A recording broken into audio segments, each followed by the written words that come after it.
Alright, this new 108 Epic Gullit is not a normal card. This is not one of those, yeah, he's good, maybe try him, type of drops. Nah, this is one of those cards that makes you sit back, look at your coins, and genuinely ask yourself, what is Konami doing? And I'm not even exaggerating. Konami literally woke up today and said, you know what? Let's break the game a little. And when you actually look at this card properly, you start to understand why. First of all, let's talk about the basics before we even get into the broken stuff. This is a 108 rated CF Gullit, playstyle Fox in the Box, and already that combination alone is scary. Because when you think of Fox in the Box, you're thinking movement, positioning, being in the right place at the right time. But this is not your typical poacher. This is Gullit, a monster with pace, power, and now ridiculous finishing. That's where things start getting dangerous. Look at this. 90 offensive awareness. That means he's not just standing there waiting for the ball, he's actively making those runs, drifting into pockets, finding space behind defenders. And because he's Fox in the Box, his entire AI is built around being in scoring positions. Now combine that with 95 acceleration and 92 speed. Yeah, defenders are in trouble. Because it's one thing to have good positioning. It's another thing to have the burst to actually exploit it. Gullit doesn't just move, he explodes into space. That first step, it's lethal. You blink, he's already behind your backline. And when he gets there, that's where the real madness begins. 90 finishing, 94 kicking power. Let that sink in. This is not a midfielder Gullit anymore.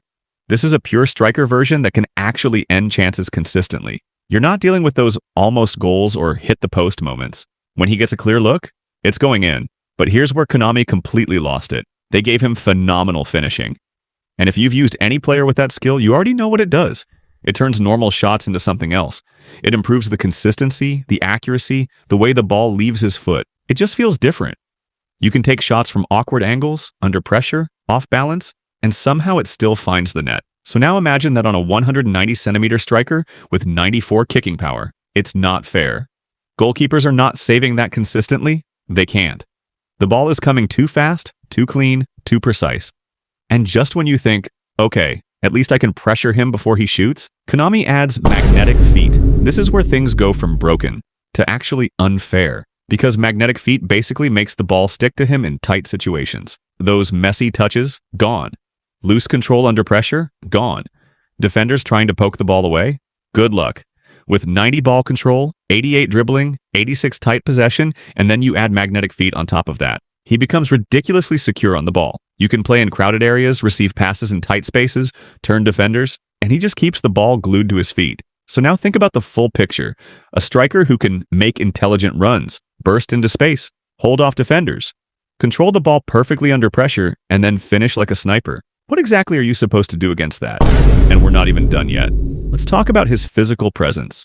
190 centimeters height, 95 physical contact, 91 jump, 88 heading. This guy is a nightmare in the air. Crosses, dangerous. Corners, even worse.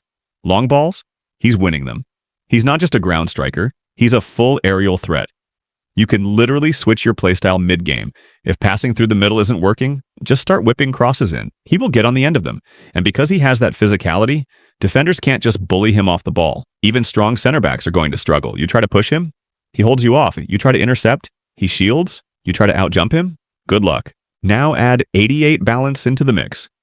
So even when he gets challenged, he doesn't just fall over.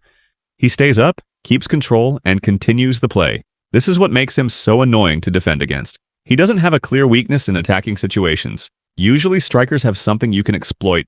Maybe they're fast but weak. Maybe strong but slow. Maybe good finishers but bad on the ball. Gullit, he's ticking almost every box. Even his stamina at 84 is decent enough for a striker. He's not going to gas out early. He'll stay active, keep making runs, keep pressing when needed.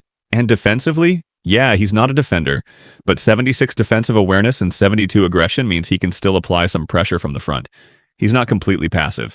Now let's talk about the play style again, Fox in the Box. Some people might think, oh, that's limiting. But in this case, it actually makes him more dangerous. Because Fox in the Box players are always positioned for goals. They're not drifting wide unnecessarily. They're not dropping too deep. They're focused on one thing, scoring. And when you give that role to a player with this level of all-around ability, it becomes deadly. He's always where he needs to be.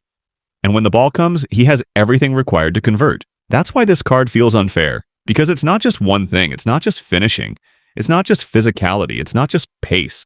It's the combination of everything.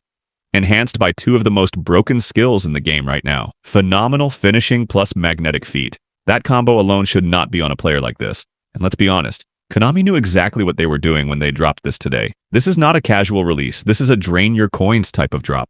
Because once people start using this Gullit, once clips start coming out of him scoring impossible goals, bullying defenders, controlling impossible passes, the hype is going to explode. And then everyone's going to want him.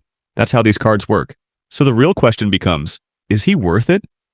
And honestly, if you're looking for a striker that can literally carry your attack, this guy is up there with the best. He's not just meta, he's meta breaking. But at the same time, you have to be smart. Because these packs, they're not cheap. And chasing one player can drain everything. So if you already have top tier strikers, you might not need him. But if you don't, if you've been struggling to find that one forward who can do everything, this Gullit might be that guy. Just know what you're getting into. Because once you go for him, there's no guarantees. Konami dropped something dangerous today. And whether you choose to go for it or not, that decision could change your entire team.